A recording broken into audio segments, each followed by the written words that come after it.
आप सभी लोगों का आप सभी लोगों का स्वागत है फिर से आज के एक और बेहतरीन वीडियो में।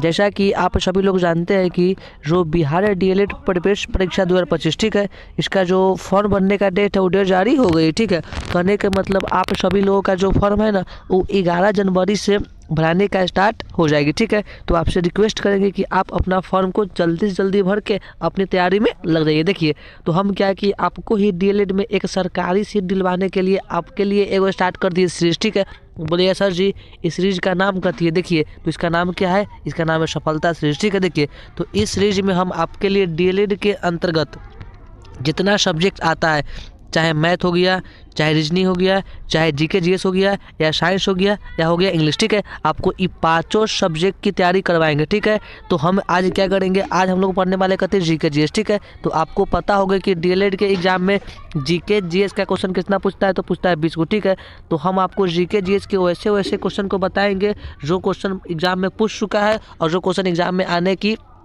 संभावना है। ठीक है, तो आपको 20 बाई 20 दिलवाने का वादा करते हैं। ठीक है, तो बस आपको क्या करना है, क्लास को पूरा करना है। देखिए समझिए, तो आज हम लोग क्या करेंगे, ये है हमारा क्लास 4। ठीक है, इससे पहले हम आपका जो है ना क्लास 3 को करवा दिए। अगर आप नहीं देखे तो आपको उस सब वीडियो का लिंक डिस्क्रिप्शन में मिल जाएगा, जाके देख लीजिएगा। ठीक है, चलिए हम लोग करते हैं क्लास को स्टार्ट। ठीक है, देखिए समझिए हम लोग का सबसे पहला 1 नंबर क्वेश्चन क्या करा है। ठीक है, इसको समझने का हम लोग प्रयास करते हैं। ठीक है, देखिए तो आप क्या करिएगा, आपको क्या करना है, बस एगो कॉपी और कलम लेकर बैठना है। ठीक है, क्योंकि हम जो जो इंपॉर्टेंट बातें बताएंगे ना, आप उस सब बातों को नोट कर लीजिएगा। ठीक है, चलिए हम लोग देखते हैं हम लोग का सबसे पहला आज का 1 नंबर क्वेश्चन क्या करा है। ठीक है, देखिए उसको समझने का प्रयास करते हैं। ठीक है, देखिए समझिए, देखिए यहाँ पे अब हम लोगों का आज का सबसे पहला 1 नंबर क्वेश्चन देखिए यहाँ पे क्या करा है, समझिए।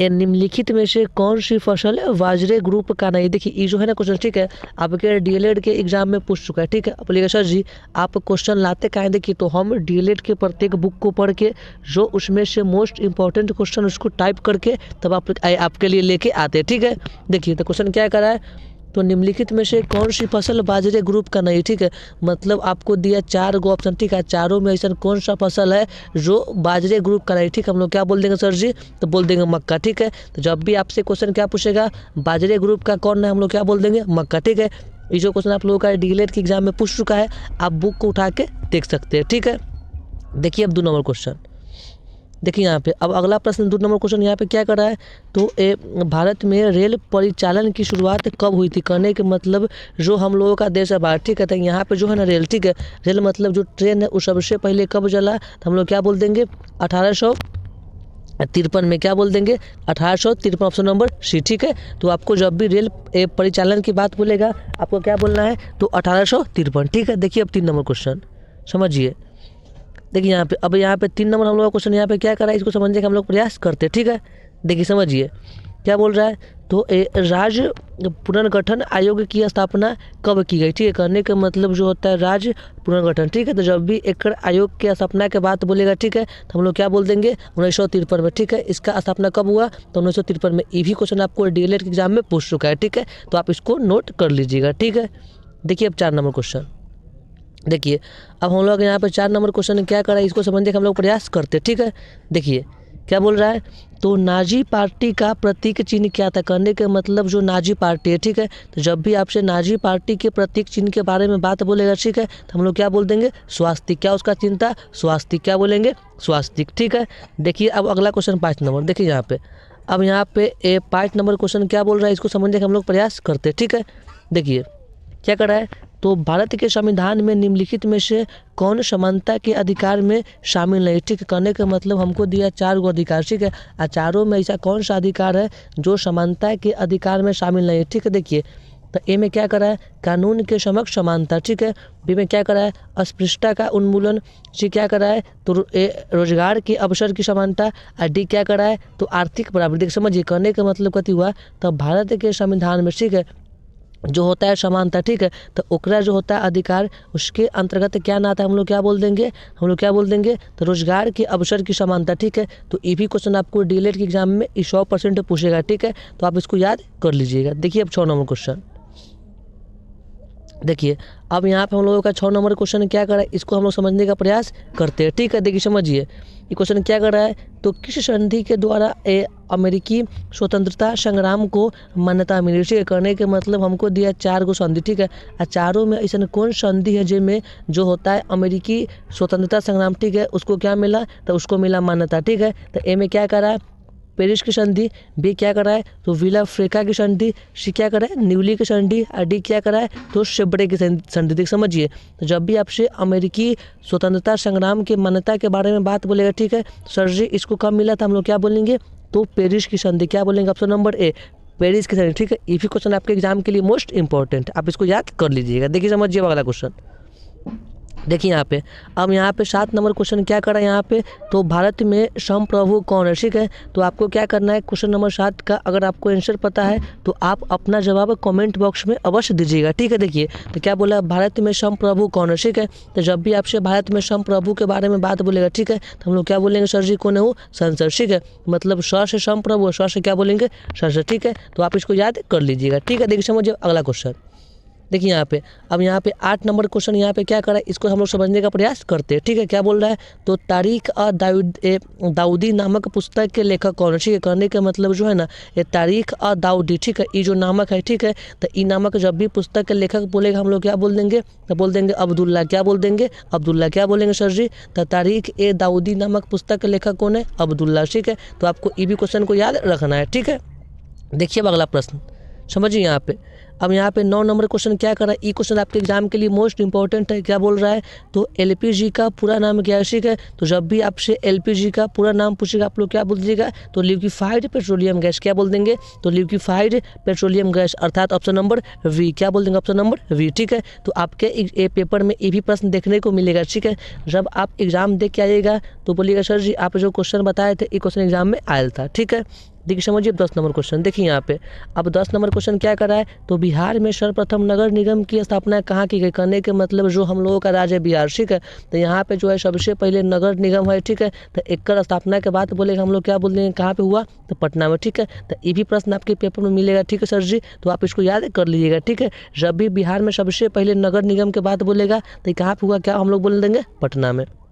देखिए अब अगला क्वेश्चन है क्या करें यहाँ पे 11 नंबर, इसको हम समझने का प्रयास करते हैं। ठीक है, देख समझिए क्या बोल रहा है, तो निम्नलिखित में से भारत के किस राज्य में कुल क्षेत्रफल का सबसे कम प्रतिशत वन है। करने के मतलब आपको भारत के 4 गो राज्य के नाम दिया और चारों में ऐसा कौन राज्य जहाँ पे सबसे कम वन है, हम लोग क्या बोल देंगे, हरियाणा। ठीक है, तो आप ये हरियाणा को दिमाग में बैठा लीजिए क्योंकि यहाँ पे क्या हुआ, तो यहाँ पे सबसे कम वन है, कहाँ पे, तो हरियाणा में। ठीक है, देखिए अगला क्वेश्चन समझिए, अब यहाँ पे क्वेश्चन नंबर 12 यहाँ पे क्या करा है, इसको हम लोग समझने का प्रयास करते हैं। ठीक है, क्या बोल रहा है, तो इनमें कौन सा जीव जो केवल भारत में ही पाया जाता है। देखिए समझिए, ये भी क्वेश्चन आपके एग्जाम के लिए मोस्ट इंपॉर्टेंट, देखिए हम इसको स्टार्ट कर रहे हैं। ठीक है, आपके पेपर में ये भी प्रश्न देखने को मिलेगा। ठीक है, देखिए तो ऐसा कौन सा जीव है जो केवल होता है भारत में, हम लोग क्या बोल देंगे, गंगा का डॉल्फिन। क्या बोल देंगे, तो गंगा का डॉल्फिन। ठीक है, देखिए समझिए, अब यहाँ पे अगला क्वेश्चन क्या करा है 13 नंबर, इसको हम समझने का प्रयास करते हैं। ठीक है, देखिए समझिए, तो डैश का मानना था कि राज्य और समाज के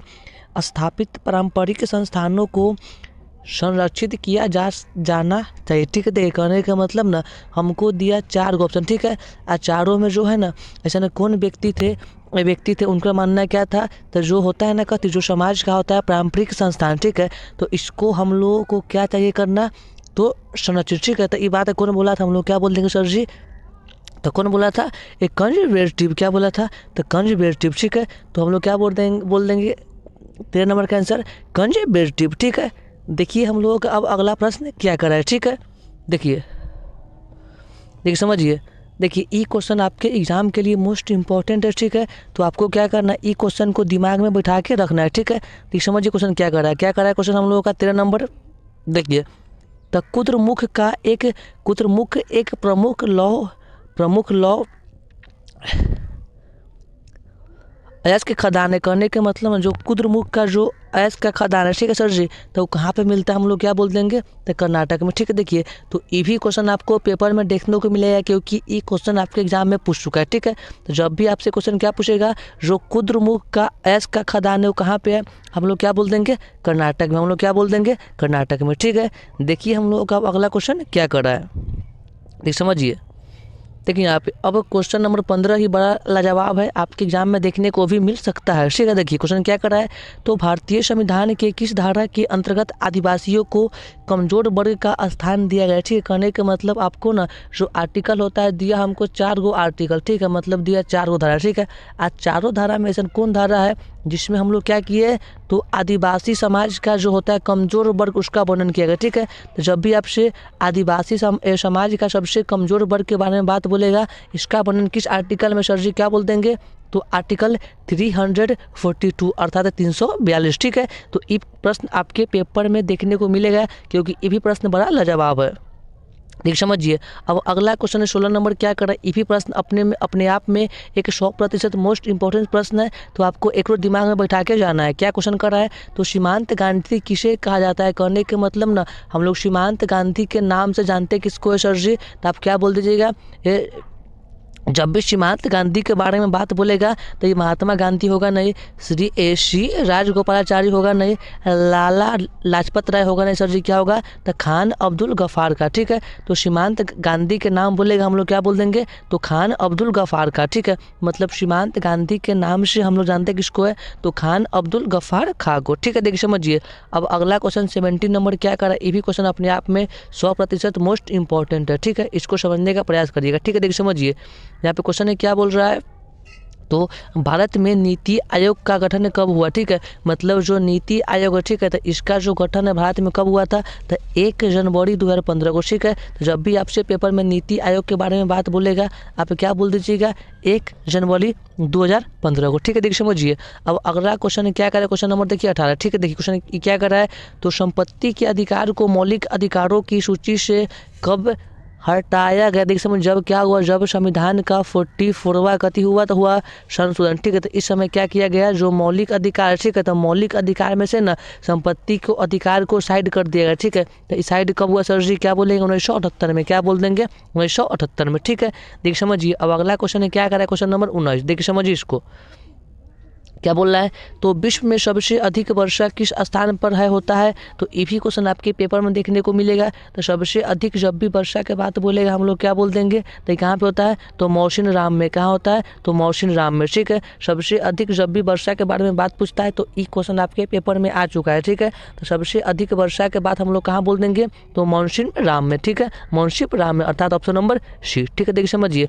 हम लोगों का अब आज का देखिए 20 नंबर क्वेश्चन यहाँ पे क्या कर रहा है, ये भी क्वेश्चन आपके लिए मोस्ट इंपॉर्टेंट है। देखिए ये क्वेश्चन बड़ा इजी है। क्वेश्चन क्या कर रहा है, तो बल का एस आई मात्रक क्या होती है। ठीक है, देखिए जब भी आपसे बल का एस आई मात्रक बोलेगा तो इसका जवाब तो सभी बच्चा को पता होगा। ठीक है, तो हम लोग बल का एस आई मात्रक क्या बोल देंगे, न्यूटन। ठीक है, देखिए अब आपके मन में ये सवाल क्या बनेगा, सर जी ये पास्कल किसका मात्रक होता है। देखिए तो जब भी पास्कल के बारे में बात बोलेंगे हम लोग क्या बोलेंगे, दाब का। किसका होता है, दाब का। ठीक है, दाब का। देखिए जूल किसका होता है जूल कार्य का। जूल किसका होता है, कार्य का। ठीक है, कार्य का। ठीक है, देखिए तो उम्मीद करते कि आपको इतना बात समझ में आ गई होगी। ठीक है, तो अगर आप चाह रहे हैं कि आप बिहार डीएलएड एंट्रेंस एग्जाम में सरकारी कॉलेज में एक सीट हासिल कर ले, तो आप क्या करिए, प्रत्येक दिन क्लास करिए, क्योंकि हम आपके लिए वैसे वैसे क्वेश्चन लेके आ रहे हैं जो क्वेश्चन आपके पेपर में देखने को मिलेगा। ठीक है, आप एक बार एग्जाम में बैठ के देखिए, उसके बाद बोलिए जी सर जी आप जितना क्वेश्चन पढ़वाए थे ये क्वेश्चन हमारे एग्जाम के लिए मोस्ट इंपॉर्टेंट था। ठीक है, तो हम लोग क्या करते हैं, अब करते क्लास को समाप्त। ठीक है, चलिए हम लोग मिलते हैं अगले दिन। ठीक है, सभी को नमस्कार, धन्यवाद।